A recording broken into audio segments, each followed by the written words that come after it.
Hello guys, मैं चंद्र। स्वागत है आपका आपके अपने YouTube चैनल लर्निंग इंडिया में। तो दोस्तों आज बात करेंगे यहाँ पे और एक महत्वपूर्ण ट्रिक की जो हमारी सिंधु सभ्यता से संबंधित है। दोस्तों जैसे कि आपको पता है कि कल का मैंने जो वीडियो डाला था उसमें भारतीय संविधान यानी कि भारतीय संविधान किस किस देशों से लिया गया है, किन किन देशों से इसको प्रोवाइड किया गया है दोस्तों, उनकी सारी स्रोत मैंने आपको एक 4 मिनट की वीडियो में मैंने आपको पूरी ट्रिक यहाँ पे क्लियर करवा दी थी। अगर आपने वो वीडियो नहीं देखा है तो दोस्तों मैंने डिस्क्रिप्शन बॉक्स में उसका लिंक दिया हो तो आप उसको जरूर देखिएगा ताकि आपके वो बहुत ज्यादा हेल्पफुल रहेगा। तो दोस्तों आज बात करेंगे हम यहाँ पे सिंधु सभ्यता की। जैसे कि आपको पता है कि भारत के इतिहास को 3 भागों में बांटा गया है। एक है आपका प्राचीन भारत, एक है मध्य भारत और एक है आधुनिक भारत। दोस्तों जब हम इसका टॉपिक स्टार्ट करेंगे तब आपको पूरे भारतीय प्राचीन जो भी इतिहास है उसके बारे में मैं बताऊंगा आपको।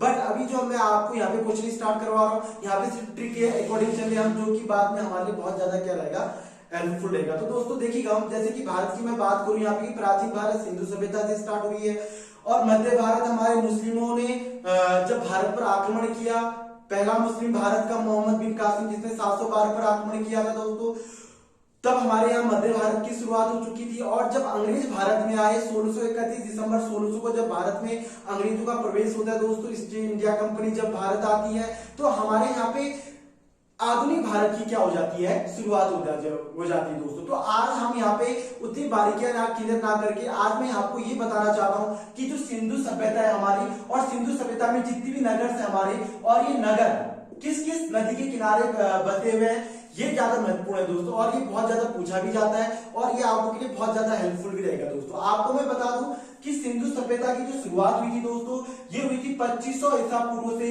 लगभग 1700 ईसा पूर्व के बीच में दोस्तों। अभी इसको मैं आपको कहीं पे आपको 1750 दिया जाता है, लेकिन 1700 अगर आप कंटिन्यू अगर एक कॉन्सेप्ट पढ़ोगे तो 1700 लगभग माना जाता है दोस्तों। तो आपको पता होना चाहिए कि सिंधु सभ्यता की जो शुरुआत हुई थी 2500 ईसा पूर्व से लगभग 1700 ईसा पूर्व के बीच में हुई थी। उसके बाद हमारे पास वैदिक काल चलता है दोस्तों, उसके लिए हम अलग से वीडियो बनाएंगे ताकि आपको के लिए बहुत ज्यादा हेल्पफुल रहे। तो देखिएगा दोस्तों, जैसे कि मैंने यहाँ पे ट्रिक लिखा हुआ है लोभी मोसिका, ये ट्रिक है दोस्तों, एक बार मैं पढ़ रहा हूं, एक बार आप ध्यान दीजिएगा।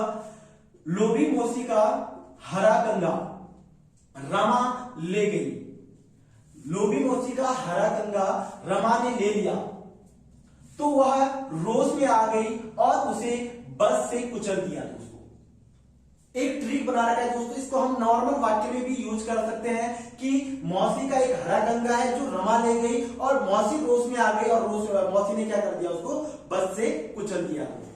तो एक ट्रिक है ये और ये आपके लिए बहुत महत्वपूर्ण भी है। अब मैं इसके ट्रिक के अकॉर्डिंग में बताता हूं कि सिंधु सभ्यता के जितने भी नगर थे हमारे, वो नगर किन किन नदियों के किनारे बसे हुए थे और जो हमारे एग्जाम में बहुत बार पूछा भी जाता है दोस्तों। अगर आप बात करें ग्रुप सी की या ITC सेंट्रल लेवल के एग्जाम्स की या स्टेट लेवल की एग्जाम्स की, तो वहां पे बहुत ज्यादा क्वेश्चन इस टाइप से पूछे जाते हैं। तो मैं बता दूं दोस्तों कि लोभी यानी कि लॉ से आगे दोस्तों लोथल, ये नदी है दोस्तों, सॉरी ये नगर है और ये आपका नदी है दोस्तों, ये आपको पता होना चाहिए।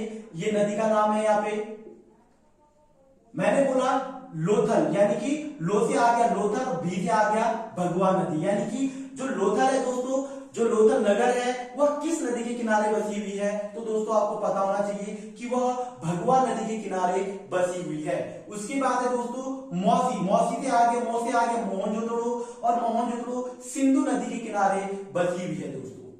यह आपको पता होना चाहिए कि मोहनजोदड़ो किस नदी के किनारे बसी हुई है, तो मोहनजोदड़ो सिंधु नदी के किनारे बसी हुई है। उसके बाद दोस्तों हौ से हरा, जिसमें मैं अंडरलाइन लगा रहा हूं दोस्तों, ये आपके लिए ट्रिक का यूज होगा। पहले मैं यहाँ पे क्लियर करवा देता हूं इसको। हौ से हो गया हड़प्पा और रॉ से हो गया रावी, यानी कि हड़प्पा किस नदी के किनारे बसी हुई है, रावी नदी के किनारे बसी हुई है। तो दोस्तों मैं आपको हड़प्पा से यहाँ पे टॉपिक फिर क्लियर करवाता हूं कि कहीं पे सिंधु सभ्यता को हड़प्पा सभ्यता के नाम से भी जाना जाता है दोस्तों। ये आपको पता होगा कि सिंधु सभ्यता को हड़प्पा सभ्यता के नाम से भी जाना जाता है। इसका रीजन मैं बताता हूं दोस्तों, जो हमारे भारत में पुरातत्व जो विभाग है दोस्तों, वो जब कोई भी नई चीजों को खोज करता है, अगर उनको नाम रखने में कहीं दिक्कत होती है तो दोस्तों उस जगह का जो पहला स्थान खोजा गया होता है तो उसी के नाम से उस जगह का नाम यानी कि उस सभ्यता का नाम रखा जाता है। दोस्तों आपको ये पता होना चाहिए कि हड़प्पा सिंधु सभ्यता को हड़प्पा सभ्यता के नाम से क्यों जाना जाता है, क्योंकि हड़प्पा सभ्यता इसलिए कहा जाता है क्योंकि सिंधु सभ्यता में जो पहले जो नगर या पहला जो जगह खोजा गया था वो आपका कौन सा था, हड़प्पा था। दोस्तों ये आपको पता होना चाहिए, इसलिए इसको हड़प्पा सभ्यता कहा जाता है। और हड़प्पा जो जगह है दोस्तों यह हमारे रावी नदी के किनारे बसा हुआ है। उसके बाद है गंगा,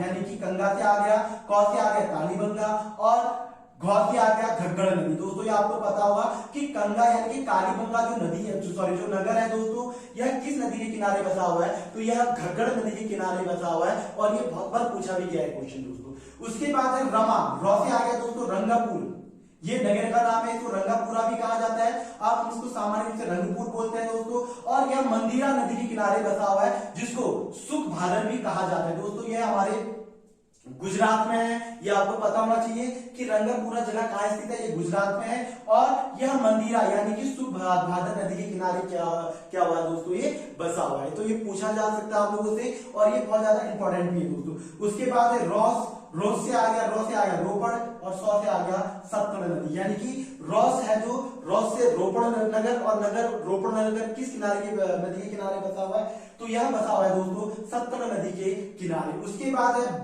बस से हो गया दोस्तों, बौ से हो गया बनवाली, और सौ से हो गया सिंधु, यानी कि सिंधु नदी के किनारे कौन बसा हुआ है, बनवाली नगर बसा हुआ है। दोस्तों ये आपको पता होना चाहिए, बनवाली और मोहनजोदड़ो ये दो नगर ऐसे हैं जो हमारे सिंधु नदी के किनारे बसे हुए हैं। दोस्तों ये आपको पता होना चाहिए। आप देखिएगा दोस्तों यहाँ पे लोबी वो क्या था दोस्तों, यहाँ पे अंडरलाइन करते हैं, मौसी यहाँ पे आ रखा है तो दोस्तों अंडरलाइन करते हैं, हरा आ रखा है तो हरा को अंडरलाइन करते हैं, कंगा आ रखा है तो कंगा को अंडरलाइन करते हैं, रमा आ रखी तो रमा को अंडरलाइन करते हैं। उसके बाद है दोस्तों रोज को यहाँ पे अंडरलाइन करते हैं। रोज के बाद है बस ये हो गया आपका ये दोस्तों, ठीक है। तो ये मैंने वाक्य बना रखा है ट्रिक के लिए, जो आपको के लिए एक सामान्य रूप से बोलने के लिए भी आपको दोस्तों थोड़ी सी दिक्कत नहीं होगी, और आप इसको सामान्य रूप से भी याद कर सकते हो दोस्तों, ठीक है। तो ये आज का ट्रिक था, बहुत ही बेस्ट। अगर आपको ये वीडियो पसंद आया हो तो दोस्तों मैं आप लोगों से भी रिक्वेस्ट कर रहा हूँ कि आप हमारे चैनल को सब्सक्राइब कीजिएगा, और साथ में लाइक करना बिल्कुल भी ना भूलिएगा। जय हिंद, जय भारत।